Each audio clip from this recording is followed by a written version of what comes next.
So I think we can get started. There'll be people that are filing in, but they're not here to hear the facilitator or the moderator, just the panelists, so they can miss a few of my words. First, I want to commend those of you that are here and have stayed till the end of the conference.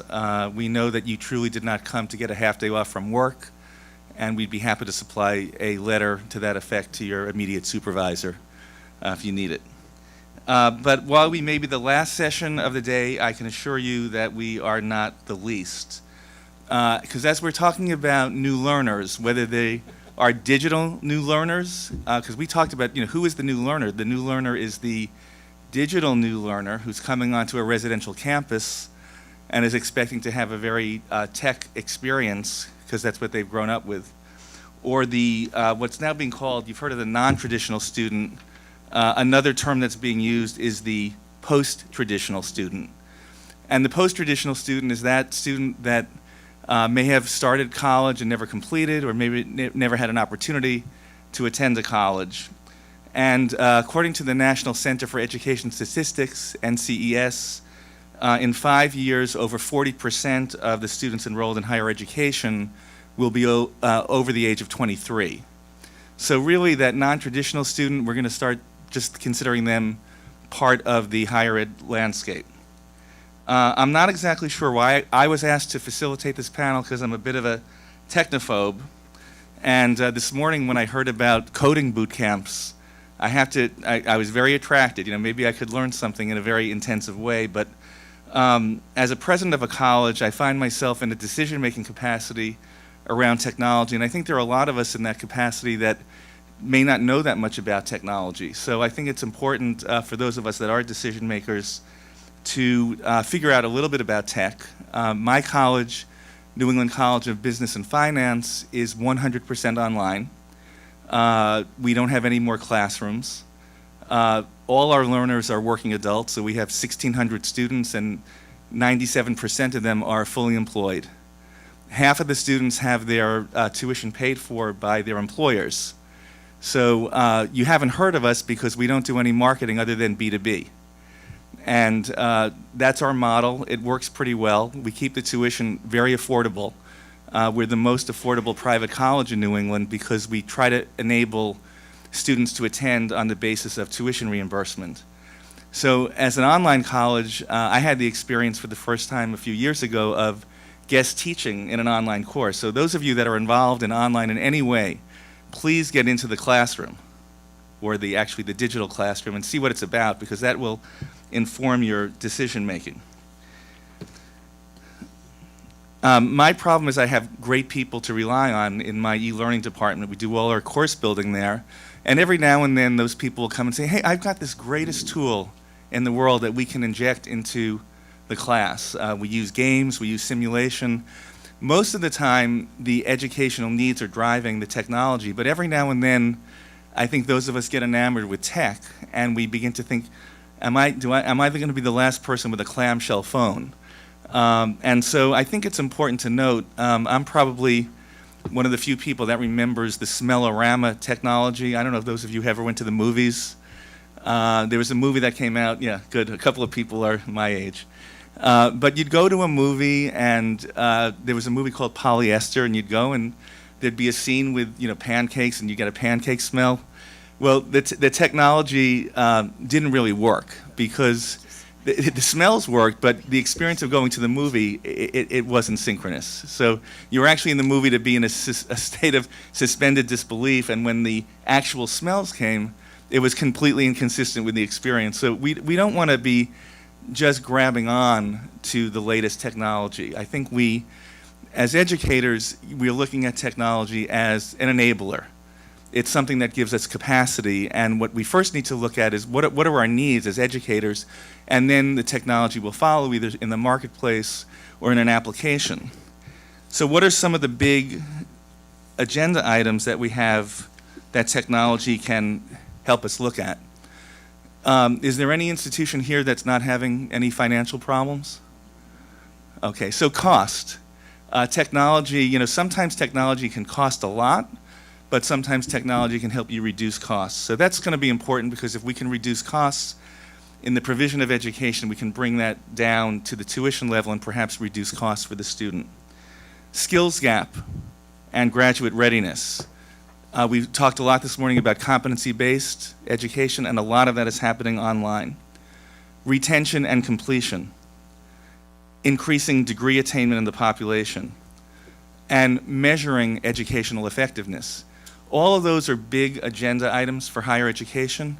They all center around teaching, but some of it is administration. And I think in each of those areas, we can see a role for technology.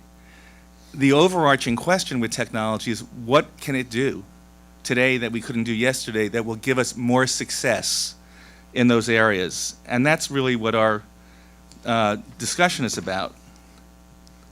How can we become more effective educators using technology? But it's not tech alone that's going to get us there. Let's take a look at MOOCs. Does anyone here think MOOC is a learner-centered technology? Hundreds of thousands of people taking a course. There's not that much peer interaction. There's not that much faculty interaction. So that's an example, great. Harvard and MIT adopted online about 10 years after it came out as a modality. It gave it some credibility. But I like to talk about COOCs rather than MOOCs. And a COOC is a classically offered online course where you have a lot of peer interaction and a lot of faculty interaction.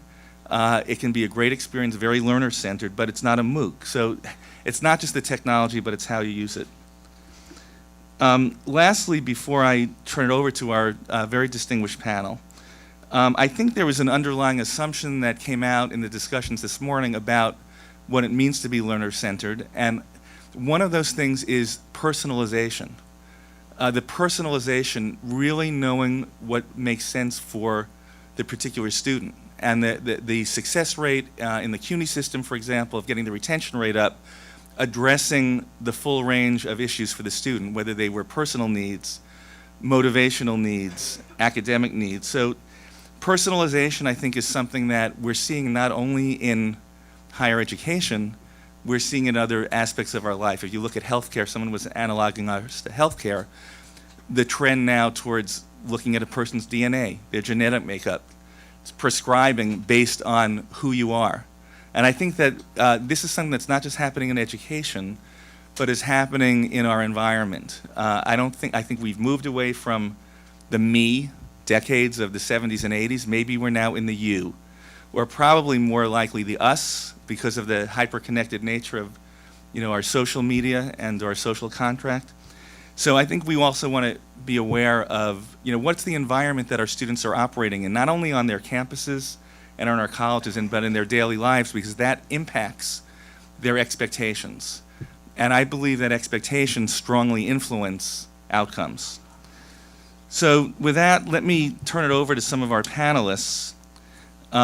We have some great panelists here that are deep in the trenches of instruction and deep in the trenches of educational technology. I'm going to start with Nicholas Massa. Nicholas is a professor of laser electro-optics technology at Springfield Technical Community College. He is serving as co-principal investigator for a grant administered through NEBI in the use of problem-based learning for STEM applications. In particular, Nick is leading a program designed to teach students to become photonics technicians. Problem-based learning, as many of you know, is an instructional approach where students learn problem-solving and teamwork skills by collaborating to solve real-world complex problems. Nick has been involved with teaching adult learners for 30 years and was an early adopter of online learning. He's a board member of the National Association for Workforce Improvement, and just got back from the National Science Foundation conference. Nick is a frequent evaluator for NSF projects. Nick holds a bachelor's and a master's in electrical engineering from Western New England College and attained his PhD in educational leadership and adult learning at UConn. You can say that Nick is deeply in the trenches of delivering higher education to new learners and is uniquely using technology to teach technology. But as he reminded me just the other day, a good student is not necessarily a good learner. And to get behind that catchy phrase, Nick, I think I'm going to turn it right over to you. So thank you. Hello, there you go. Well, there goes my 5 minutes. That's all the stuff I was just going to say. Okay. Okay, so I'll take over. Now, thank you for having me be here today. This is very exciting for me. I'm just going to tell you a little bit about myself, some of the stuff that Howard missed. Just a shout out to those two individuals this morning who talked about their Italian heritage. I'm a first generation Italian.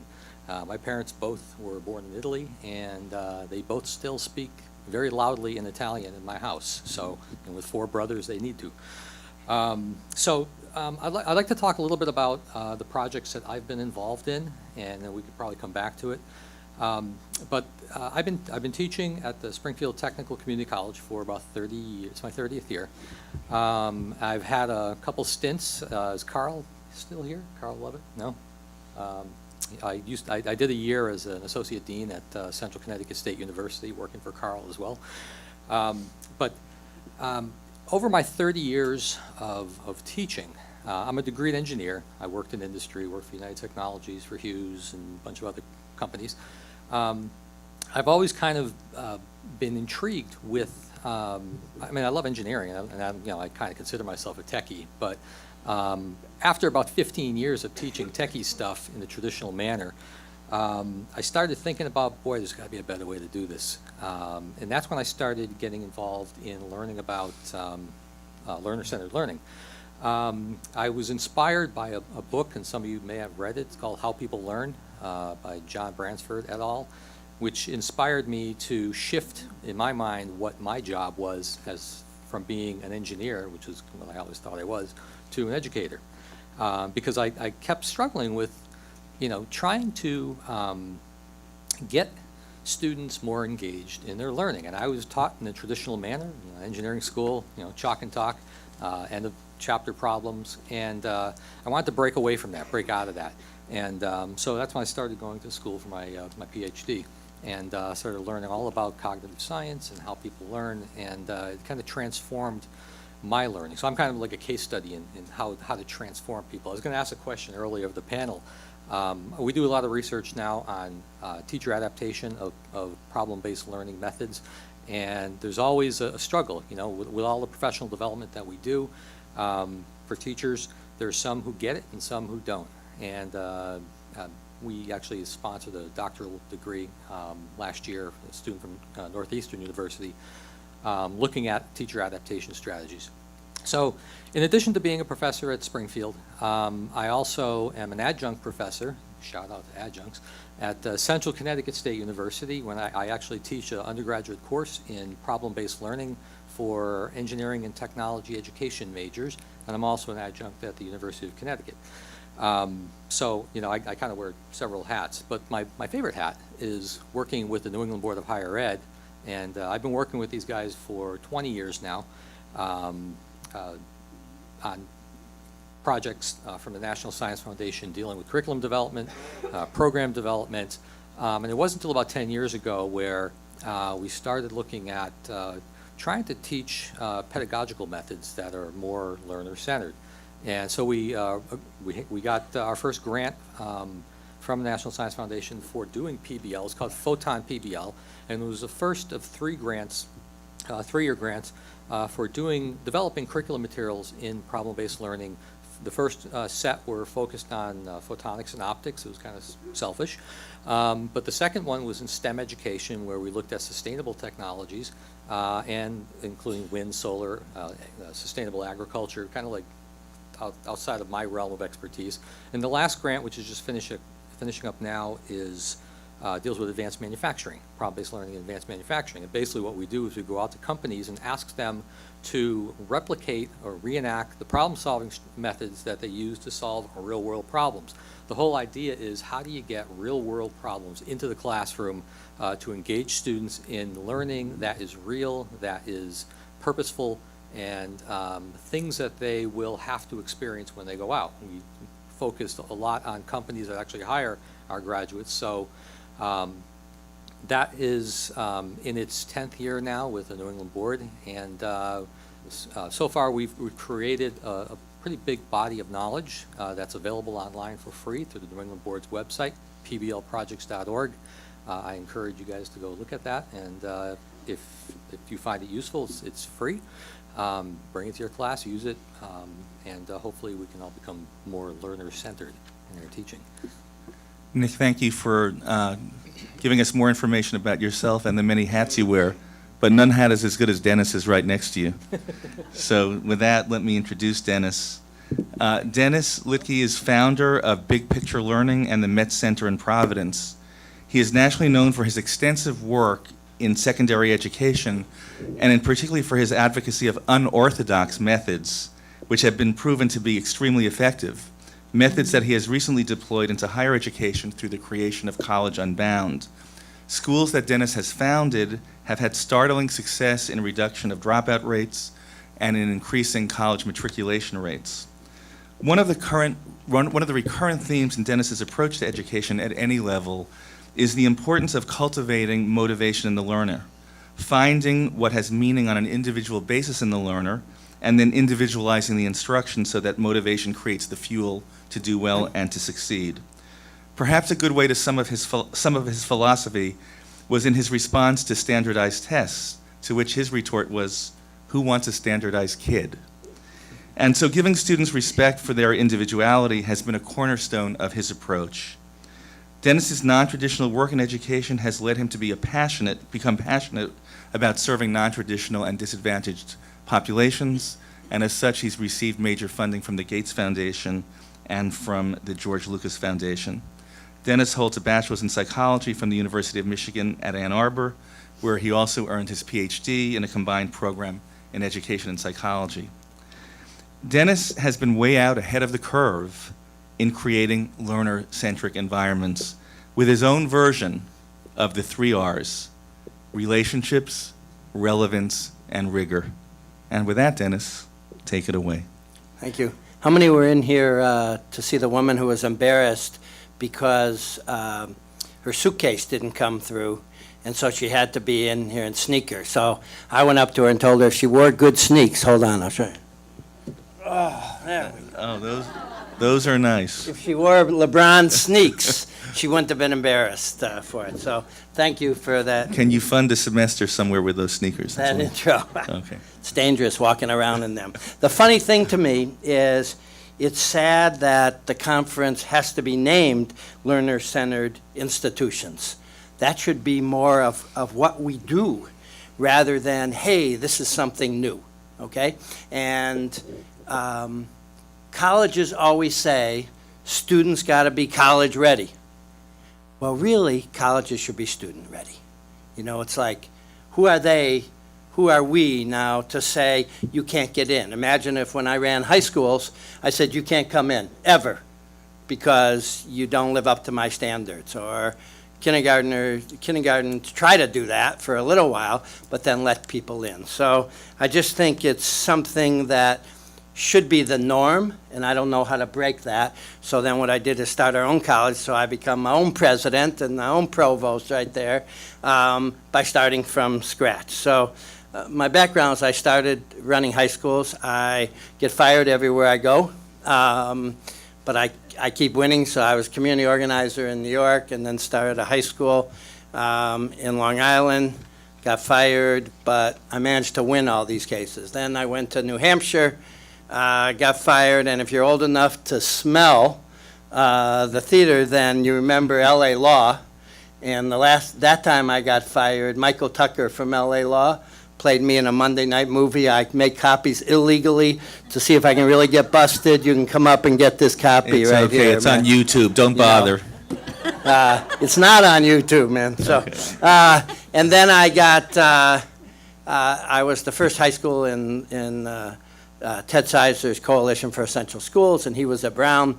And after 14 years in New Hampshire, I don't die at the end of that, by the way, I went to Brown University. It's not clear if I got fired from there, if I left there. I'm not sure.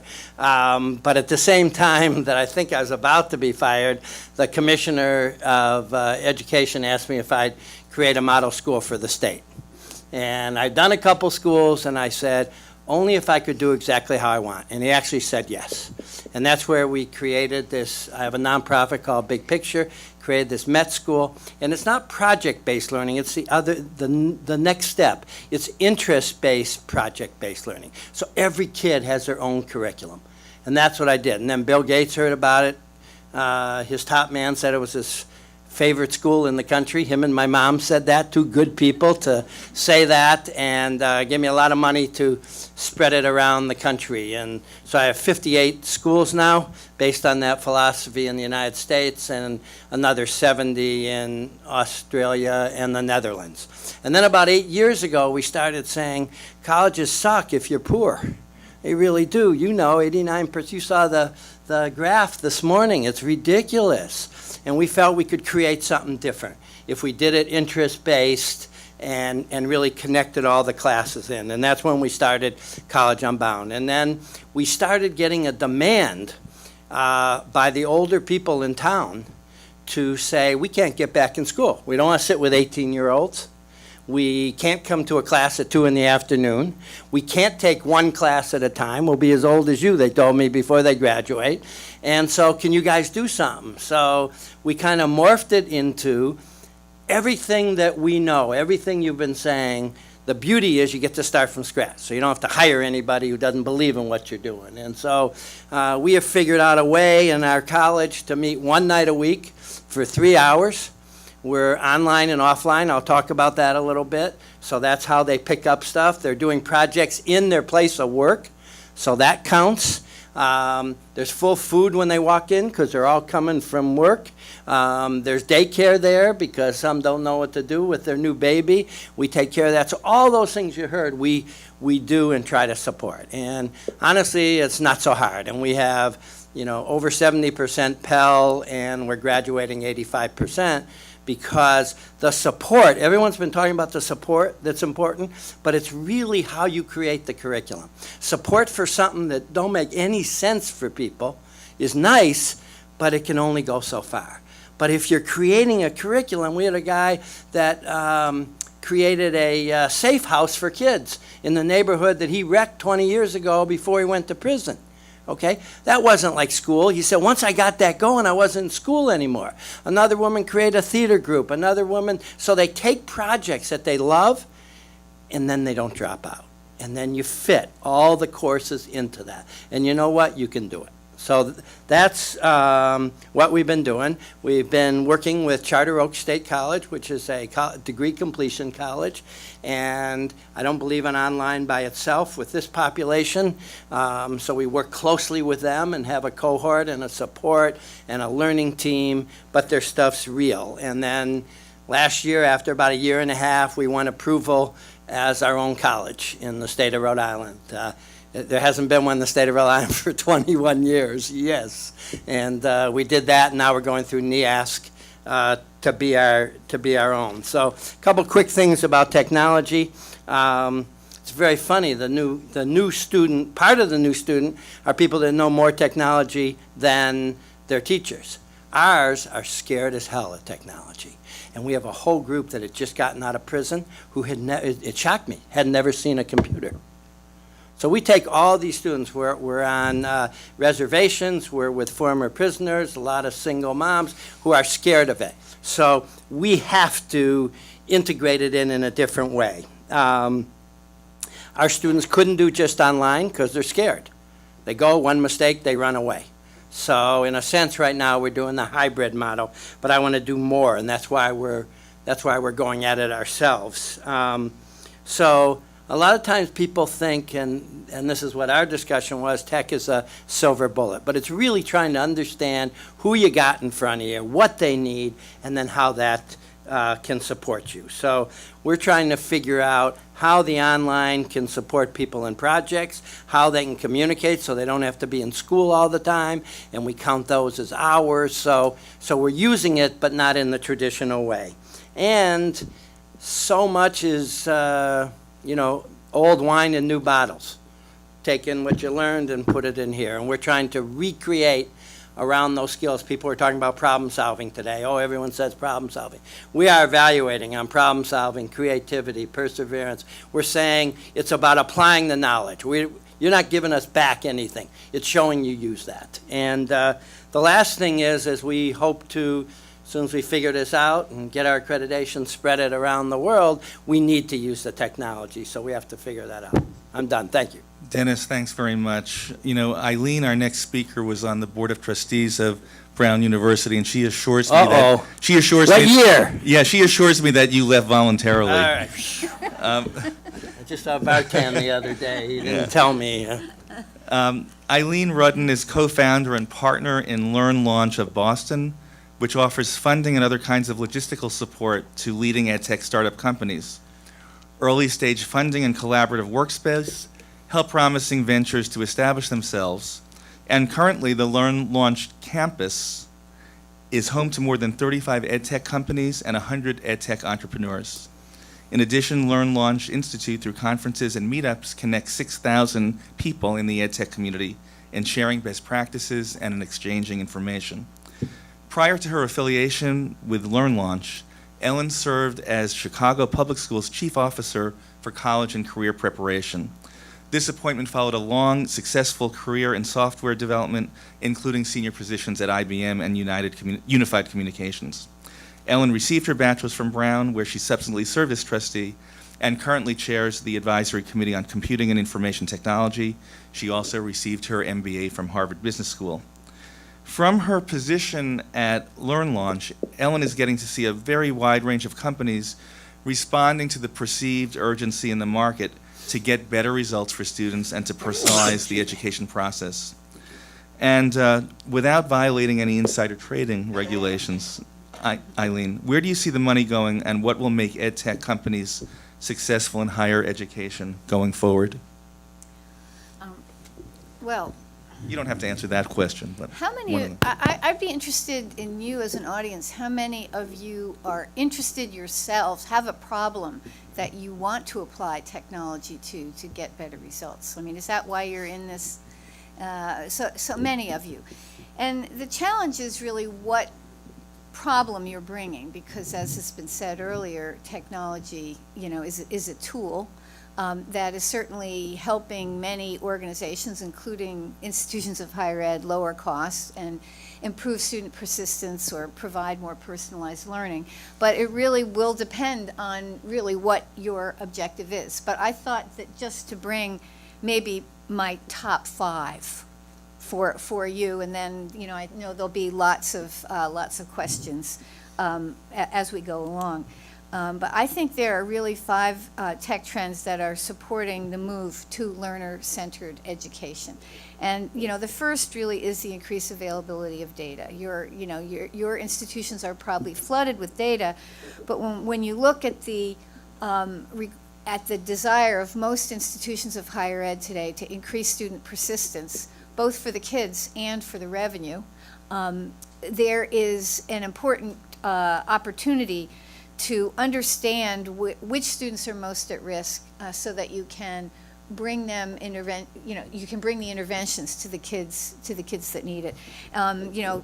Organizations like Starfish Retention, Civitas Learning, or your own IT department and your own data warehouse really can bring you the insights into which students might need those interventions.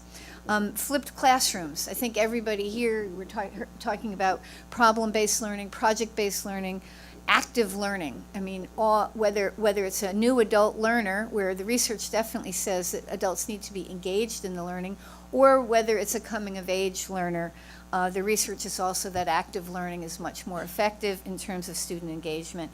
There are very many platforms today, whether you're using a platform like Echo 360 or a free platform like Educanon, which is a graduate of the Learn Launch Accelerator, that faculty can move from lecturing, to active learning in the classroom. Now, that's probably a very big change for many faculty members, but certainly the technology is there if the interest to move to more active learning and flipping classrooms is there. The adaptive learning products. I mean, in today's slate, there's a huge article about Alex. Others may be. I saw Acrobatic is a sponsor of this conference, and the work at Carnegie Mellon and their Open Learning Initiative has certainly contributed greatly to the idea of students working at their proximate zone, in which faculty can then help make sure that students are working working appropriately and giving them more resources and more problems. It's not, the idea that students are just going to be off working only with a computer and not working in groups, I think is not sort of how you see these things deployed. You see them mixed in with building content and skills knowledge and also the application knowledge in projects. Tutoring on demand, who today can afford to give one-on-one support for all those students that need it?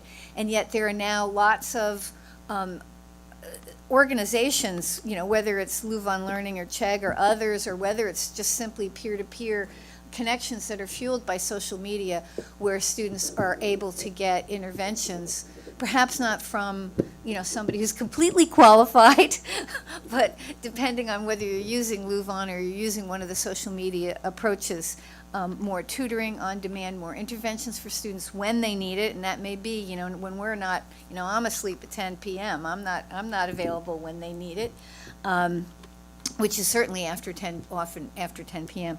And then lastly, just the proliferation of OER resources are a support for student-centered learning, because students can go back.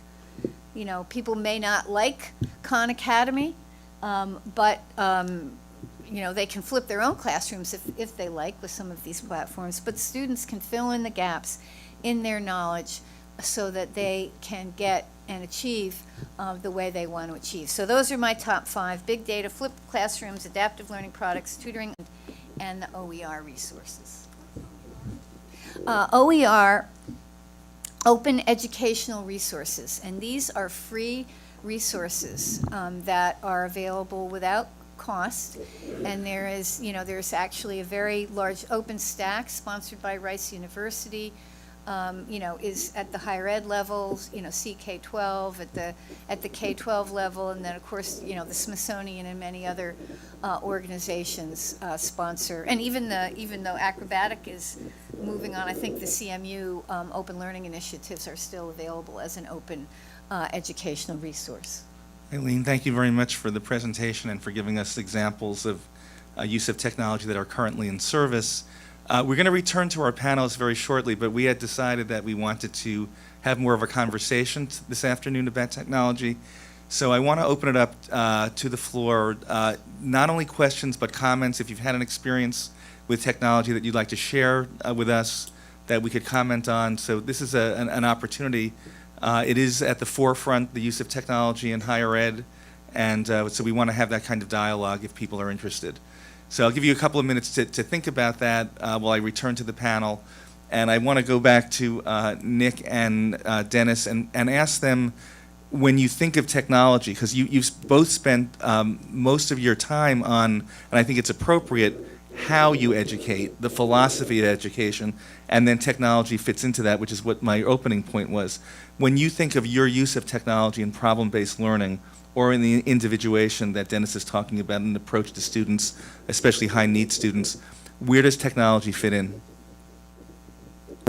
Well, with regard to problem-based learning, you're basically, at least in my classes, I'm really trying to teach students how to be researchers.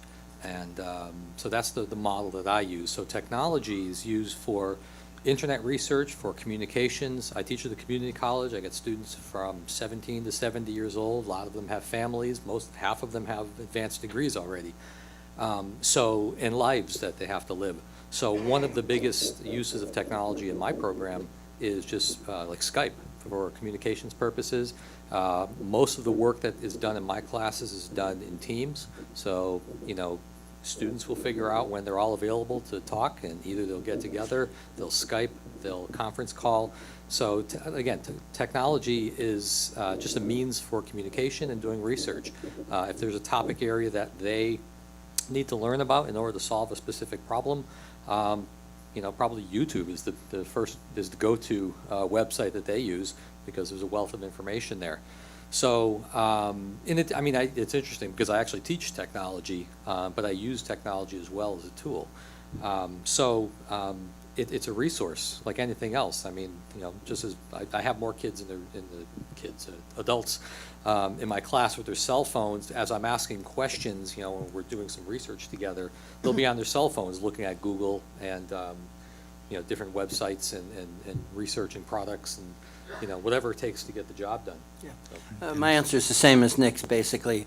We're teaching people to be independent and to solve problems. And all our people know is to press Google and then they stop. So it's to teach them a lot of other ways to go, to find information, when to believe stuff, when not to believe stuff. And then the other thing is to get them to interact with each other and people in their field online. So it's, again, it's the resources to make them independent learners. Thank you. Any comments from the audience? To put my technology on to see. Okay, well, maybe something will come. Oh, there we go. You have to speak really loud.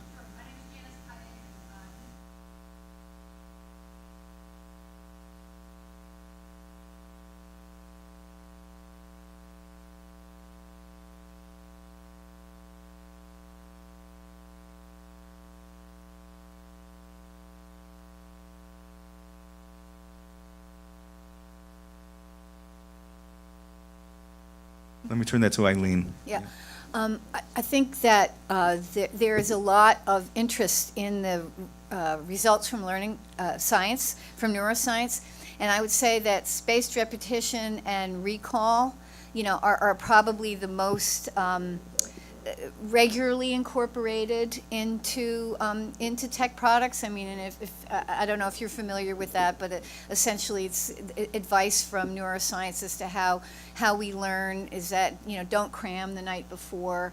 If you are studying, space out your studying, and then also that quizzing yourself, and it's the act of recall that actually is what cements something and helps people learn when they're trying to master new content. And so the tech products, something that's as simple as, you know, I mean, people may think flashcards are stupid, but, you know, simple as Quizlet and some of the online flashcards are things that when people are trying to master new content, I'm not, you know, obviously we want students to be critical thinkers and learners, but there also is a whole piece of higher education, which is mastering new content and learning new skills. And so I would say that really those two, spaced repetition and then the recall, are in lots of tech products today. Yeah. So I've been looking for something to argue about on the panel, because panels are a lot better if you argue. So the interesting thing about your question, and even part of your answer, Eileen, is that it depends on your definition of learning. Okay, so as a worker, we don't use flashcards. Okay, we got access to information.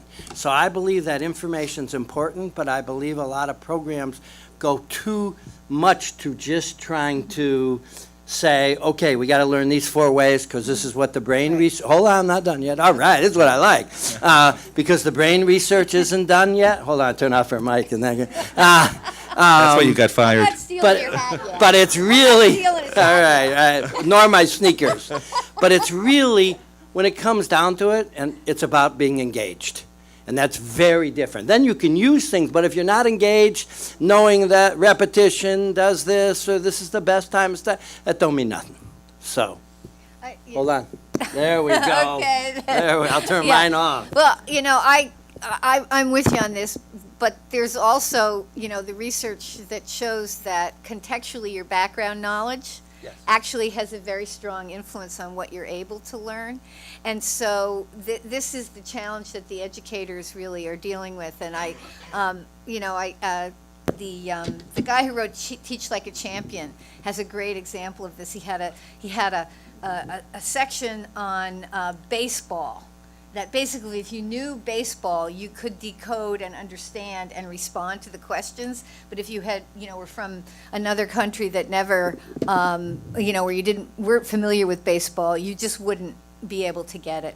And so, this is the challenge. I say technology, apply it, depend on what your issue is. It could be administrative, it could be research, it could be academic, it could, it's a tool. And so it's really going to depend on what your problem is, what you want to actually use. And that's what makes it a challenge, right? Because not everybody in the room knows all of the things out there that they could apply to their problem. And I think that is actually an interesting topic for conversation. Hold on a second, Howard, before you cut me off. So I do admit that I sometimes take for granted the contextual knowledge people have, but that doesn't kind of change my stance. The book Teach Like a Champion, how many have read that book? It's kind of a K-12 book. It's more K-12. Yeah, yeah.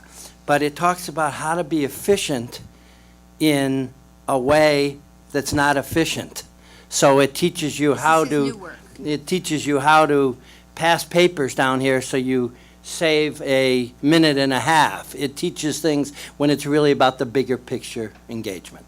All right, Yeah, see if I can get an argument going with Nick here. And sometimes you don't need neuroscience to know what a certain population needs to be successful. Dennis, you were talking about how you're not comfortable relying fully online for some of the population you work with, and that's kind of borne out. If you look at the developmental population, there was some research out of the California higher education system that online learning was not as effective as face-to-face when you were dealing with developmental students. Those students needed more face-to-face contact, more interaction.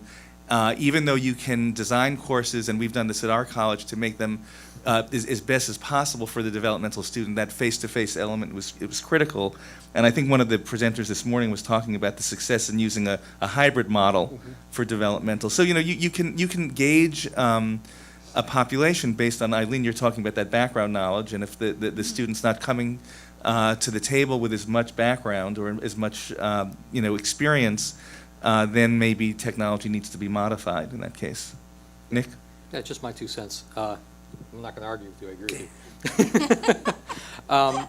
Just in thinking about that question, I always tend to fall back on, I mentioned the Bransford book, How People Learn, and in that book, they relied on 30 years of research that basically boiled it down to 3 things. Students come into learning situations with preconceived notions, preconceived knowledge, and if you're going to be effective, you have to figure out a way to bring that to the surface so that you can dispel misunderstandings, misconceptions. Secondly, you have to provide a way to give content knowledge, because you do have to draw upon a deep retrievable knowledge base in order to be effective. And then lastly, and probably most importantly in my book, is the development of metacognition, metacognitive ability, basically understanding yourself as a learner in a reflective way and knowing how to self-regulate your learning.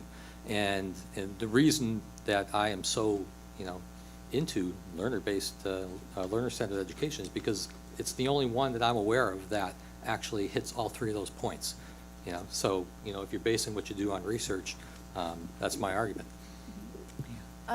One of the reasons I brought up this sort of tutoring on demand as one of the top 5 is I think it's actually one of the kind of more exciting things about reorganizing how the face-to-face and the coaching and the interpersonal aspect happens with students. If you look at, again, this is more of a K-12. I'll give some higher ed examples called Think Through Math, where the student is able to get access to a coach at any time.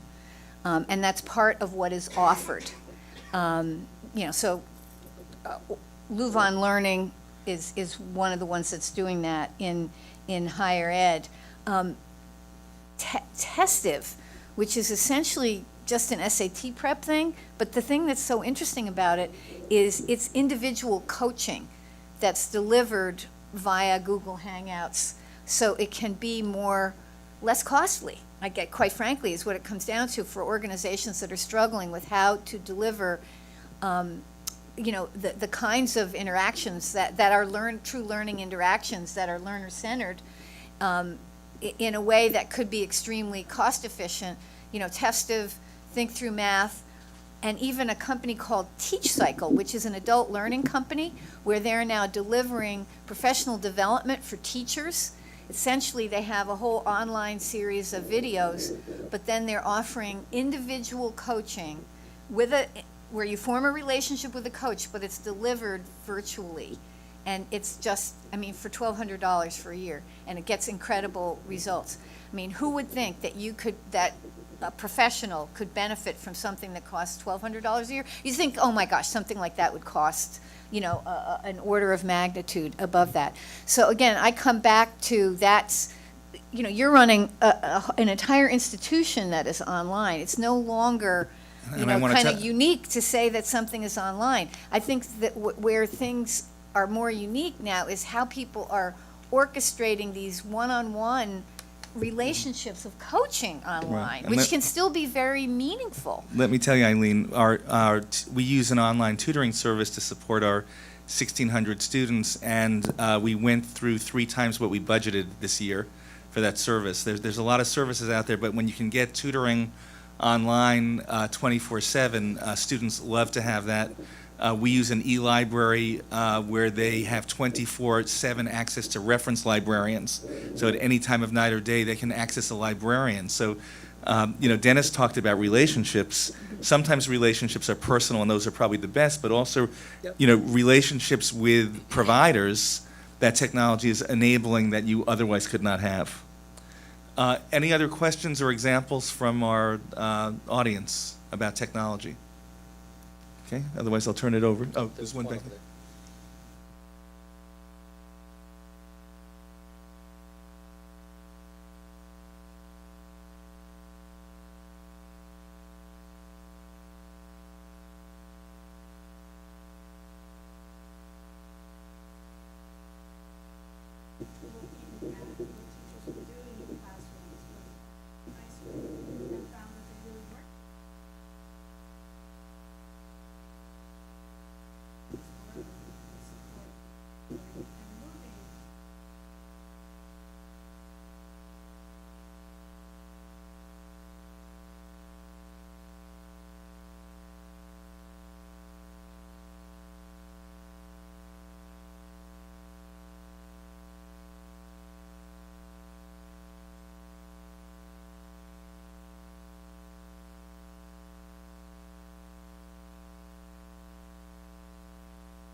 Any comments? And the question is, just kidding. I want to come back to the issue of personalization, which I think has really characterized your brand of education, Dennis. And, are we at a point where every student is going to have a personalized approach, a personalized program, a personalized dashboard of things that they can look at that can be shared with their teachers? Are we getting to that kind of point in higher education? I think it can be, but again, it can't be like most online pieces, just the convenience of when you can do it and the speed you can do it. So everyone's kept the content the same, not everyone, but the content basically the same, and they've changed those 2 things and they call it personalized. So I'd like to take the next step to really figure out, how does everyone have a chance to be engaged? So what you're interested in, what you're interested in, what you're interested in, very different. And if I could get you to do a project around there, I could get you reading and writing and thinking a whole lot better because you love that project. So I'm afraid people have taken the word personalization. See, I think it's what's happened, and it's very interesting. So online, a lot, and I don't know, it would be good to discuss in your case. They talk about being personalized, right? Because you can do it at midnight, and I can spend 2 hours, you can spend 1 hour. On the other hand, you have to be depersonalized in many ways because you're developing a system that if something doesn't work right, it kicks you out of the system. So I've worked with many groups where somebody owed $1 and it kicked her out of the system. Or if something wasn't in by 11:59, it kicked you out of the system. So where it was trying to be personalized, the fact that it's done in that way, you have to set up a system that does the opposite sometimes. I don't know how you deal with that. Well, we have some systems. We're not completely systemless. But I'm wondering whether we'll get to the point where, students have to log in and they have to have assignments due at certain dates. But I'm wondering whether we will get to the point where students can log in anytime, anywhere, but not necessarily into a class, but curating various, well, it's a form of competency-based where they're coming in when they want to come in. It might be 10 minutes one day, an hour another day. I know that I read something about you saying that students should always stay beyond the bell. I think that's what you're getting at. Maybe That's we why I don't. had no bells in my schools, by the way. So no bells, but is technology going to get us to that point where it's so fluid that we're enabled to, I guess, curate, competencies over time and with different people, with different peer groups, that would make it much more flexible. Only if we believe in that kind of learning. Well, I think this brings up actually, the faculty, it's the group that is actually, they're the ones that are interacting with the students and delivering the learning. And I hear again and again from entrepreneurs that faculty fear this change.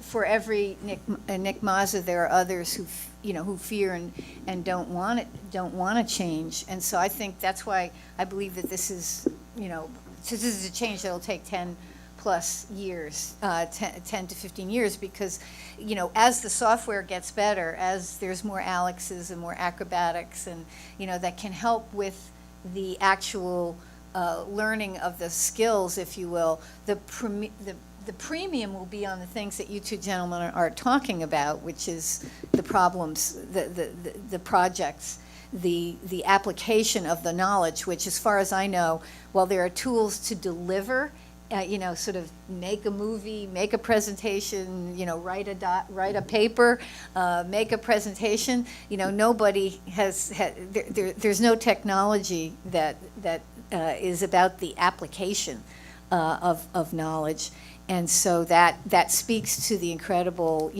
challenge and excitement, I think, actually, for faculty. One of the projects that we worked on probably about 10 years ago, it was a professional development. This is through the New England Board again. This was Photon 2. Nobody recognizes that one. Anyways, so we had a professional development program that was online. We were teaching teachers from all over the country and actually some in Europe as well, teaching them optics. And we worked with the University of Connecticut's NEAG School of Education to develop instructional methodology that would apply adult learning principles to the online environment. And basically, we had two different systems that we had set up. The first one was teacher-centered, and the second one was learner-centered. And the teacher-centered, basically, imagine the instructor in the center, and everybody's tied into the instructor. And fortunately, I'm so glad that I wasn't the instructor, because she was getting emails day and night all over the place. So the second time we ran that, we set up mini cohorts, little teams, and each team had a team leader, and all of those little mini hubs then connected to the instructor. So you're basically diversifying the learning, spreading it out so that the one instructor in the center didn't have to necessarily be the one answering all the questions 24/7. They could rely on themselves, and then you had a scheduled period of time where you could communicate with the instructor directly. But it kind of forced the students to think on their own, to solve problems on their own, and we provided all the background supports to do that. But it was all about the interaction. Once you enhance interaction, it's all the learning environment. I think 40% of the variance associated with learning has to do with learning environment.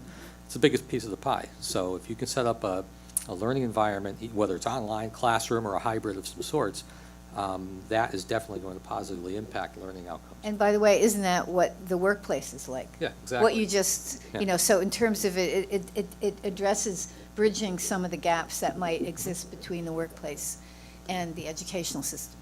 The saying I use sometimes is going online to get offline. That's the purpose. Purpose isn't to go online and just stay there, but it's to go online so you can get off and do something. Yeah, and as we're coming to a shift, I want to close. I want to shift to the topic of educational effectiveness, pardon me, and the use of technology in measuring effectiveness, because some of you might, I'm sure most institutions here are accredited by NEASC, and some of you may have been participating in the sessions that are on the reformation of the standards. And it's interesting that in the new standards that are proposed, there's no longer a separate standard on faculty, and there's no longer a separate standard on library resources. Instead, there's a new standard on learning and teaching, And there's a separate standard now on educational effectiveness, which I think shows the shift in thinking from measuring inputs into the educational process to what are the outcomes. And I'm just wondering whether technology can be used to more effectively not only create better outcomes, but measure and demonstrate outcomes to employers and to accreditors and help us and see if what we're doing is working. I'll ask you, Eileen, because I want to see if there's any technology that's out there that can help us with that. Actually, I was going to turn it back to the group and say, do you have standards? Because actually in K-12 there are standards, and so they are doing it in K-12. But in higher ed, I'm not sure that there are standards. I mean, in certain narrow areas, there may be professional certifications. So if you're, if you're involved in, advanced manufacturing, there are certifications and standards. But in many areas, they are to be developed. Right. Well, in higher ed, you have standards in your, you might have a mission that needs to be, verified, or you might have programs that have learning outcomes that you could measure. So those would be your standards. On a very basic level, we try to use video to actually watch somebody doing stuff and then putting those online rather than writing something. Yeah. We're trying to work on something now. Maybe I'll come work in your little place there. Not so little. Your big place, excuse me. It's got 32 different people. No, there's 6,000 people. That's Hold small on, for I knew I Denver. should have turned her mic off earlier, man. In your beautiful place, Well, it but, started off with my name is Eileen, not Ellen. yeah. He knew that. I knew that. But we're looking at how do you have an app when you're working with adult learners that they can, in the middle of their work, being able to show, record what they're doing, because it's a very different place. And That's kind of a portfolio concept. yeah. And we had somebody who learned how to do a survey in our class and then went and talked to her boss. That should be some credit. Then actually ran it on her group, then analyzed the data. So how do you grab that? Right. You know? Right. So, Eileen. Okay. Sir. Yeah, I'd like to ask the panel, what current learning technology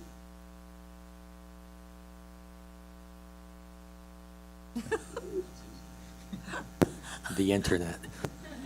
A calculator. Chalk. I was at the- Slide rule. I heard those were great, man. I had slide rules, I didn't have a Most people don't even know what calculator. that is, man. I was at the National Science Foundation last week, and they had a professor from Yale giving the keynote, and she put up a picture of a library with books and asked if anybody remembered what that was. Yeah. A place to have coffee and meet your friends. Right. I think there was somebody way in the back. Or was they seeing things? Somebody stand up so I'm not a liar. Okay. No. So any other questions or comments? There we go.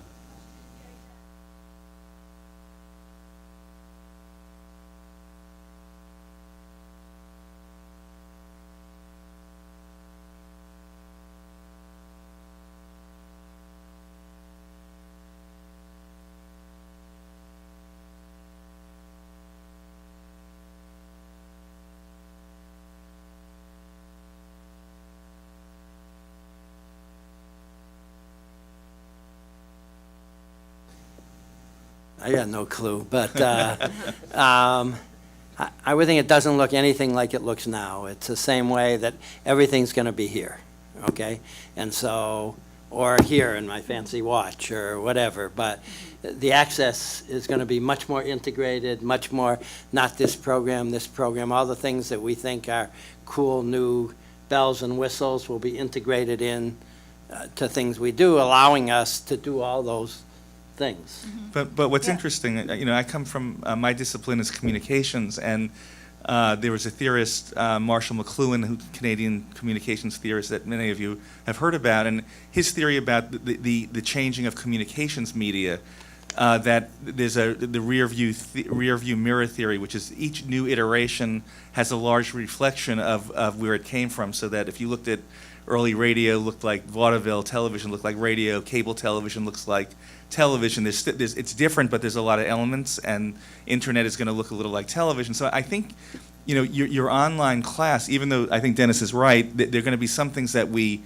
don't envision right now that are going to be, you know, 5 years away. But I think you're still going to have some of the same elements where you're going to have peer-to-peer interaction, you're going to have peer-to-faculty interaction, you're going to have some form of visual and auditory presentation of material. So, you know, I think it's easy to say that it's always revolutionary when it's really evolutionary. Yeah. I agree. I'm sorry. I did my doctoral dissertation on persistence in online learning, and found that as long as the environment promotes social interaction and scaffolds the development of self-regulatory behavior, those people are going to be more likely to be successful in the online environment. Some people are cut out for it, some people are not, but you can build scaffolds into the system to support that interaction, to encourage and require. I think UMass Online requires a certain level of interaction with all the participants in an online course. So it's less about the technology, more about the communication between instructor and students. I think that it's less about, you know, that everything is going to have a component of digital, even a residential college, so that there'll be much more of a mix of students having, you know, on the standard courses, having high-quality adaptive software available, but then this incredible need for the projects and the authentic performance assessments and the authentic application of those skills in teams and in groups, as well as the faculty actually. And this is where, you know, I've heard a lot of this is coming out of what used to be called libraries. Just the whole issue of who knows all of the experiences that are available now. They used to be called books. Now there are all these interactive experiences. Who can recommend what is appropriate for any given student? So there'll be a mix of students working on their own, a mix of sort of the problem-based learning, which drives the student engagement and interest and sort of causes them to go back into getting skills that they might not have. And then it could be face-to-face with a digital component, or it could be online. I think that's becoming less of what that used to be new 10 years ago, and it's more this mixing of different resources, I think, in the future. And the technology might democratize education in the way that if it's really become more competency-based and we figure out what that word means and how to assess, then, you know, this is like a college class. Going to the zoo might be a college, credit. So there's ways to start recording what people are learning and doing all through the world, rather than just having to be a classroom. And I think that would be some good ending comments. I want to thank our panel for a great session. I want to thank our audience for coming to this session and for attending the conference at NEBI. And wish you all the best with your technology as you go forward.